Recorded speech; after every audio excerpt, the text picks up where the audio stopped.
तो एन्युटी पे हम कर चुके थे उसका बेसिक कंसेप्ट, और इसके बाद हमने उसकी फॉर्मुलेशन वगैरह भी कर ली कि फॉर्मूलाज कैसे कैसे अप्लाई होंगे, अगर एन्युटी ड्यू है तो कौन सा फॉर्मूला आएगा, एन्युटी इमीडिएट है तो कौन सा फॉर्मूला आएगा। इसके बाद मैंने आपको कहा था कि जो मेरे वाला फॉर्मूला है वो मैं आपको बाद में करवाऊंगा, तो अभी भी मैं वो आपको बाद में ही करवाऊंगा, क्योंकि अभी मैं आपको कुछ सम ट्राई करवाने वाला हूं, ठीक है। उसमें आप करके देखोगे कि फ्यूचर वैल्यू कैसे निकाल सकते हैं अलग अलग सिचुएशंस में, तो वो हम देखेंगे।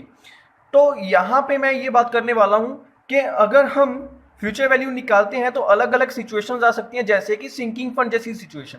तो सिंकिंग फंड में हम क्या करते हैं, अगर आपने थ्योरी की वीडियो देखी है तो थ्योरी में मैंने डिस्कस किया, बेसिक कंसेप्ट में मैंने डिस्कस किया है कि सिंकिंग फंड क्या होता है, कि एक तरह की कलेक्शन होती है जो कि हम अपनी सैलरी या फिर जो हमें अमाउंट रिसीव हो रही है उसमें से कुछ अमाउंट हम सेट असाइड रख देते हैं किसी फ्यूचर पर्पस के लिए। क्योंकि फ्यूचर पर्पस क्या हो सकता है, मशीनरी परचेज करनी है तो वो भी हमारा फ्यूचर पर्पस, हमने किसी की मैरिज करवानी है तो वो भी फ्यूचर पर्पस, एक्सपेंडिचर करना है फ्यूचर पर्पस, मतलब किसी भी फ्यूचर पर्पस के लिए हम सिंकिंग फंड कलेक्ट कर सकते हैं अपनी अमाउंट से थोड़ा थोड़ा सेट असाइड रख के। तो उसी तरह यहाँ पर भी ये क्या कर रहा है, a person set up a sinking fund in order to have 80,000 after the 10 years for his family expenditure. तो इसने क्या करना है, अपनी फैमिली का एक्सपेंडिचर करना है, तो उसके लिए वो 80,000 रुपये चाहता है आफ्टर 10 ईयर, 10 साल के बाद कहता है मेरे पास 80,000 रुपये हो जाए तो मैं कितना कितना इन्वेस्ट करूं, how much amount should be set aside by annually into an account paying 5% per annum compounded half yearly. तो बाई एनुअली का सबसे पहले तो मतलब कि एक साल को दो पार्ट्स में डिवाइड कर दो, बाई का मतलब दो पार्ट्स में, तो हर साल में वो दो बार इंस्टॉलमेंट पे करता है, ठीक है। तो ये तो हो गया कि वो दो बार एक साल में दो बार सेट असाइड रख रहा है amount into an account paying 5% per annum compounded half yearly. तो 5% हमारे पास पूरे साल का दे रखा है और यहाँ पे कंपाउंडेड हाफ ईयरली निकालने को कह रहे हैं। तो बड़ा इजी सम है, बट करना कैसे है कि वही फ्यूचर वैल्यू हमें निकालनी है, वही फ्यूचर वैल्यू हमें निकालनी है। हमें हमारे पास दे क्या रखा है, सॉरी फ्यूचर वैल्यू हमारे पास दे रखी है जो 80,000 यहाँ पे है, इसमें डिफरेंस क्या है, फ्यूचर वैल्यू हमें दे रखी है 80,000 की। 80,000 की फ्यूचर वैल्यू क्या दे रखी है कि उसने वो चाहता है कि इतना मेरे पास कलेक्ट हो जाए और मैं अपनी फैमिली के लिए एक्सपेंडिचर कर पाऊँ। फ्यूचर वैल्यू दे रखी है, इक्वल इंस्टॉलमेंट हमने निकालनी है कि मैं एक साल में जो दो बार इंस्टॉलमेंट कर रहा हूँ वो मैं कितनी कितनी की करूँ कि मेरे पास 10 साल के बाद 80,000 रुपये हो जाए at the rate 5% per annum. तो रेट क्या दे रखा हमारे पास 5%, बट आपको पता है रेट चेंज हो जाएगा, रेट हमारे पास हो गया 5/2, ठीक है, परसेंट वही रहेगा, ये हो गया हमारा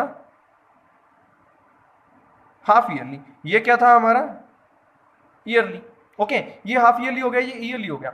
और इसके बाद हमारे पास एन दे रखा है, एन कितना है, यहाँ पे 10 ईयर था बट 10 ईयर नहीं लेंगे, 10 इंटू 2 लेंगे, यहाँ पे हमारे पास 20 एन हो गई। तो ये तो हमारा क्या हो गया, डाटा हो गया सारा। तो इस डाटा को लेके हम सम को सॉल्व करेंगे। तो डाटा हमने लिख लिया, यहाँ पे हमारे पास सबसे पहले फॉर्मूला लगेगा future value is equals to equal instalment. तो अब मैंने आपको बताया था कि अगर सम में कुछ नहीं दे रखा, अगर सम में कुछ नहीं दे रखा तो आपको क्या मानना है, ऑर्डिनरी एन्युटी और एन्युटी इमीडिएट के जरिए ही आपको उस सम को सॉल्व करना है। तो यहाँ पर भी क्या मानेंगे, ऑर्डिनरी एन्युटी और एन्युटी इमीडिएट के जरिए उस सम को सॉल्व करेंगे। तो 1 प्लस आर अपॉन 100 की पावर n माइनस 1 अपॉन वही r अपॉन 100 लिख लो, ठीक है। तो आप ऐसे भी लिख सकते हो। तो इसके बाद इक्वल इंस्टॉलमेंट निकालनी है, फ्यूचर वैल्यू 80,000 की दे रखी है, तो इक्वल इंस्टॉलमेंट इधर आ गई।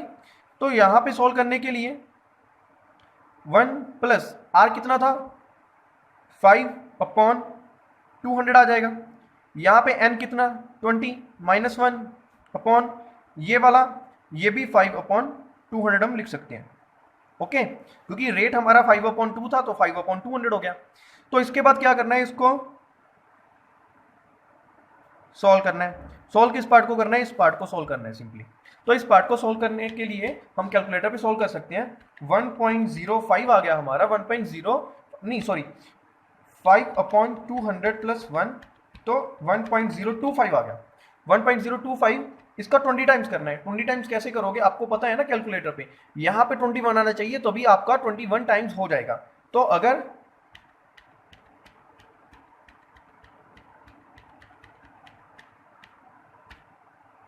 यहाँ पे अब आ रहा है 1.6386, आप क्या करो कि पॉइंट के बाद 4 डिजिट ले लो, इतना सफिशिएंट है, इससे ज़्यादा लेने की आपको ज़रूरत नहीं है। बट कैलकुलेटर में जब आप सोल्व कर रहे हो तो उतनी ही फिगर लेके उसमें से सारा सोल्यूशन करते रहो।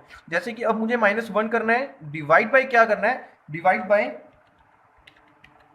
यहाँ पे 0.025 हो जाएगा। ओके, तो ये सारा मैंने सॉल्व करना है।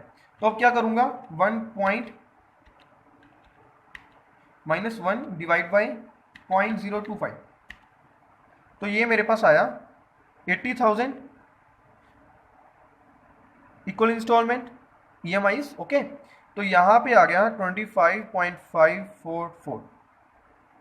अब क्या करना है, इक्वल इंस्टॉलमेंट निकालने के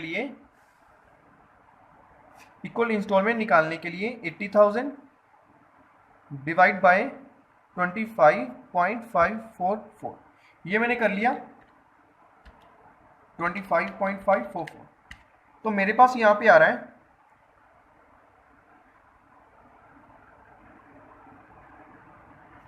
ओके, तो ये क्या आ गया 3131.85। तो थोड़ा बहुत फर्क क्या पड़ा कि जो पॉइंट्स का यहाँ पे फर्क पड़ेगा उससे थोड़ा बहुत फर्क पड़ जाएगा, बट इससे कोई फर्क नहीं पड़ेगा कि आपका पास फर्क कितना पड़ा है, कि अप्रोक्सीमेट यहाँ पे हम लिख देंगे। अप्रोक्सीमेट लिखने से क्या होगा कि हमें नहीं पता कि ऊपर नीचे कितना आ रहा है, बट अप्रोक्सीमेट इतना आ रहा है, क्योंकि आपका आंसर ये गलत नहीं होगा। अगर आपने लॉग के तरीके से नहीं किया, लॉग के तरीके से करने की बजाय आपने कैलकुलेटर पे ही सोल्व कर लिया, तब भी आपका कुछ गलत नहीं होगा, आपका ये बिल्कुल सही है। ठीक है, जैसे कि बुक में क्या कर रखा है, लॉग के तरीके से कर रखा है, आप लॉग के तरीके से भी कर सकते हो, बट आप अगर कैलकुलेटर से कर रहे हो तो आपका आंसर अगर थोड़ा बहुत हिल रहा है तो वो कंसेप्ट की गलती है, क्योंकि कंसेप्ट हमने कैलकुलेटर वाला लगाया, उन्होंने लॉग वाला कंसेप्ट लगाया, तो उससे जो भी फर्क आया उसके कारण आया, वरना हमारा कोई फर्क नहीं है। ठीक है, तो ये अप्रोक्सीमेट लिख के आपका ये आंसर बिल्कुल सही है और इक्वल इंस्टॉलमेंट हमारी इतने की आ गई। ठीक है।